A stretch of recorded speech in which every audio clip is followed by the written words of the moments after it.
Condizioni ancora di spiccata instabilità sul nostro territorio. Vediamo dove pioverà con l'aiuto della grafica.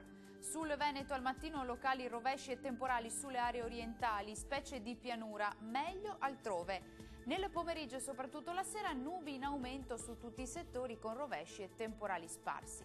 Temperature massime sui 17-22 gradi, minime attese tra 12 e 17 gradi circa. Che tempo farà sul Friuli Venezia Giulia?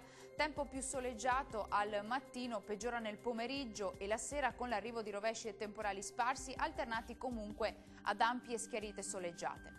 Temperature massime sui 18-22 gradi, minime attese tra 14 e 18 gradi circa.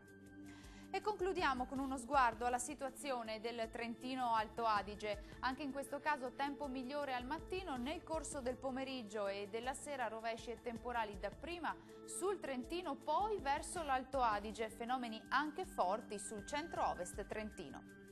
Temperature massime sui 20 gradi, minime attese tra 8 e 10 gradi circa. Il mare sarà generalmente mosso, i venti invece si presenteranno moderati e sudorientali. Dal meteo è tutto, grazie per l'attenzione, arrivederci.